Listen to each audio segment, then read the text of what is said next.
When I get ready for school, I'm still half asleep. Eyes half lidded and a foul taste in my mouth. I down a glass of water in an attempt to revive my throat and get dressed in whatever's laying around my room. On Wednesday, February 14th, 2018, I drove myself to school. Mindlessly rolling along the twists and turns of Lutz Lake Fern, I dragged myself all the way from my spot at the back of the parking lot to my favorite teacher's classroom at the heart of the school. My friends and I chattered about how much we hate AP Lit, how much we would rather just go home and sleep, how much we would rather just die than be stuck in a desk all day. I cannot imagine if our wish had been granted. I cannot imagine one average morning stepping out of my house just to realize that would be the last time I did.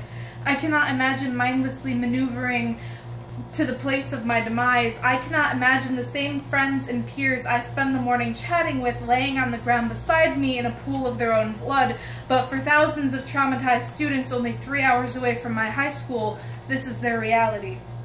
People badgered young adults for not voting in the most recent election.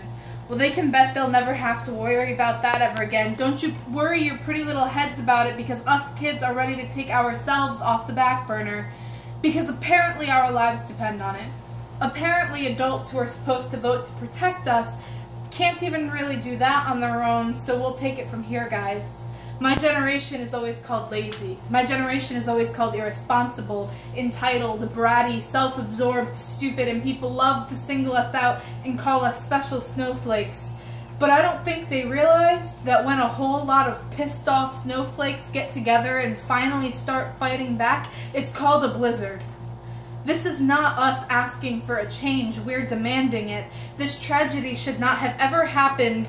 And words are meant for rallying, not condolences, so stop sending good vibes and trying to hide your guilt with fake mourning. If the same kids who saw their school painted crimson can immediately begin a movement, detached politicians who enabled this to happen should be able to do the bare minimum of their job and accomplish something, because right now they're being paid to do nothing but twiddle their thumbs and try to change the topic.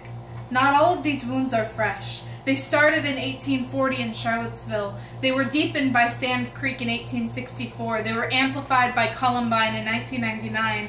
They carried on through Virginia Tech, NIU, Sandy Hook, Santa Monica, UCC, and it is ending with Parkland. It is ending with Marjorie Stoneman Douglas High. There have been too many innocent people killed too young and too suddenly and too traumatically for this to be brushed aside any longer. You wanted us to get involved? Then fine. Know that we aren't playing. We're in a competition for our lives, and just so you know, we aren't planning on taking home any participation trophies. We won't settle for anything less than gold.